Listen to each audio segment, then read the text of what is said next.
We got another one.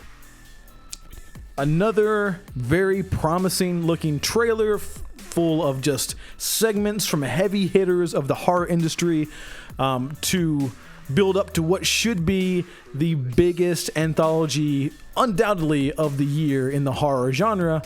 But is it? To be honest, I bet I only genuinely liked 3. We can kind of go through in order, I guess. I feel like that's the easiest way to go. Sweet. So, Valentine's Day. Yep. You had told me that you didn't like Valentine's Day very much at all. That was actually one of my 3. I thought the music was cool. I thought the concept of like, lonely girl being in love with her swim team coach was kind of, cool and frightening at the same time. It's got some brutality there at the end. Yep. It was one of the few ones that felt like a fleshed out, start, middle, end, brutality, story, done. I don't know, man. Those guys, they've got a style. I can appreciate their style. They know what the fuck they're doing. It just wasn't for me. Next up is St. Patrick's Day, which should be your shit. Yeah, these are my people. And then it's some weird shit about snakes or something, which I kind of get where they're going from, like the traditional right, St. Patrick pushed him out of Ireland. I was like, all right, we're gonna do something cool with that. We did some weird pregnant shit with it. I don't.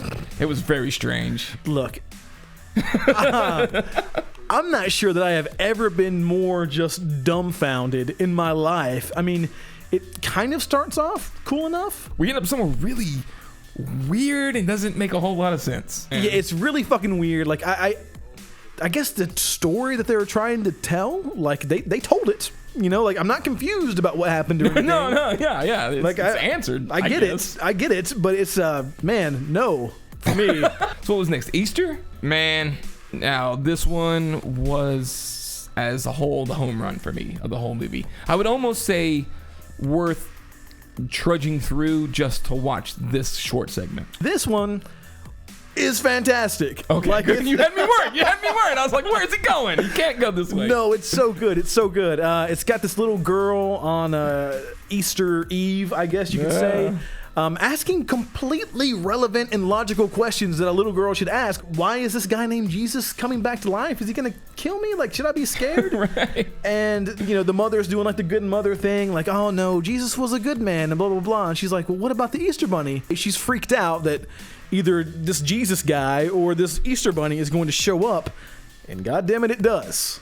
Easter bunny Jesus shows up. It is fantastic and some of the best practical effects, character design that I've seen in a very long time. It looks dead in the camera and the nostrils flare a little bit. Dead dark eyes. Yeah. There's an implied lore kind of at the end of this thing. Yeah. It doesn't really go into that. Had me going, I need to know. I need to know more. I will say this is the one, maybe 2, that I could see or want a feature film out of. I could see that. What was after that? Mother's Day, I believe? It looked good, I thought it was one of the better looking ones. It is a woman that is having problems.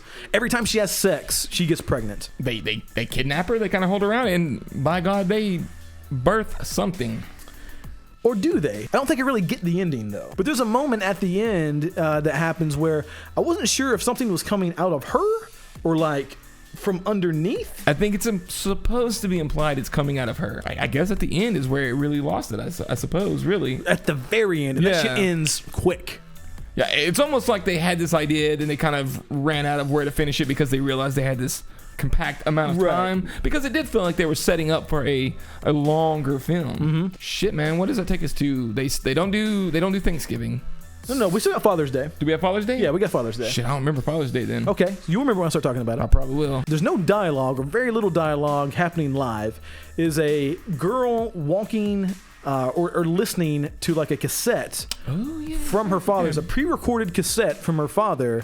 And on this cassette, you can tell she's crying. Her father has obviously died in the past, and she's listening to this tape to sort of remember him. But then, this weird thing happens at the end of the tape where he's like, go to that location that we used to hang out at and flip this tape and just follow my instructions. And turns out when she goes there and flips the tape, he's audibly instructing her on these directions where to turn if he would like to be together again one day. Enough intrigue built up as she's following the directions and listening to the tape. I was like, this is interesting. This was one of my 3 that I actually liked quite a bit. Yeah, so I'll chalk it up to, right now in my brain, the Easter in this one. So yeah, Halloween is next. God, fucking damn it. Mr. Kevin Smith. So, the guys who did Starry Eyes, they were apparently signed on early on, right? They had wrote apparently what I'm told, a really awesome Halloween segment. Then Kevin Smith was approached, and he only wanted to do Halloween. I feel like it was more like they were fucking strong-armed off. That's what it sounded like. I'm not saying that they're not gracious enough to do it, but like I feel like the producers and Kevin Smith, because he's got connections, everyone put them in a position where they can't refuse. Like, whatever. So you think, all right, he's got a great idea for fucking Halloween, right? No, this could have been any fucking holiday. It really could have been any fucking holiday. What's so infuriating about that is, like, why be so adamant about this when you could have easily shifted that concept to however you needed to do it? Yours involves like cam girls and like weird shit. Put that on Valentine's Day. That's what I'm thinking. If romance, it would have made so much more sense. You had to be a dick. Well, I'm not gonna play unless we play the game by my rules, which we don't know that's what happened, but it certainly sounds like that's what happened. Yeah, a little bit of speculation on our part. Having been on that phone call with the producer, it's only the vibe I'm getting. So takes place on Halloween night. Cam girls, a guy that's recruiting cam girls, they revolt, go against him, shove a dildo up his ass. It's attached to a motor battery, and they crank it and make him cut his dick in half. You just saved everyone like 12 minutes. This was just, man, nah. I've defended him for a long time, and it gets harder and harder as every year passes. I'm with you. Let's move on. Yeah, just get the fuck away from that one. Christmas. It was okay. It was cool-ish. Cool. Christmas, as you might expect, Seth Green is out trying to get the one killer toy for Christmas for you could have seen that one coming. His son. It's kind of like Jingle All the Way, but with a horror thing. This didn't make my 3 that I liked, but this one felt like it would have been just fine on an episode of Tales from the Crypt or something like that. Yeah, very much shot like that. Let me go back real quick to Halloween, because I'm still pissed. I love it. Saltiness. Halloween is by far the worst filmed segment in the entire anthology. It looks like it was filmed by amateurs. It's lazy. Everything about it is lazy. It's lazy and it's juvenile. Yes. I can move on now. Good. Kevin Smith, shame on you. You're a good filmmaker. You strong-armed your way into a film. You did not capitalize on it, and you really phoned it in. That's a bummer. Yeah, fuck off. But Christmas is okay. Yeah, it's okay. Not bad. No, not bad. It's no St. Patrick's Day. And then we end with New Year's Eve. So it's a guy that I guess he's like on a Match.com sort of thing. Yeah. And anytime that he finds that there's something wrong with his match, he fucking kills them. And he meets this. Well, she's a little bit awkward in and of herself.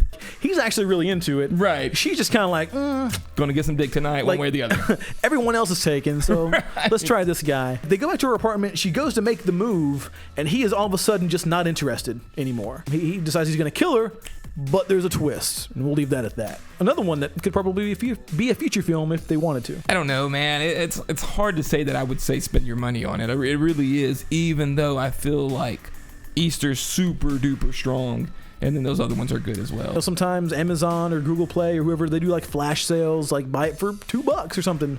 Buy that shit for $2. I wouldn't spend any more than 10. No, definitely not on that at all. No way. I feel like if we're gonna do holidays too, which I'm with you, we probably should. I feel like we should maybe cut the number of segments by maybe 2, and then add a wraparound. That would be a good way to do it. I think they can do that. I think they can learn from mistakes. I think they can shorten it up maybe. Maybe hell, we even redo Halloween and we get this cool segment that we weren't gonna get the first time, and have a little bit better film, because we both love anthologies. So yeah, keep cranking them out. Fuck it. Cool.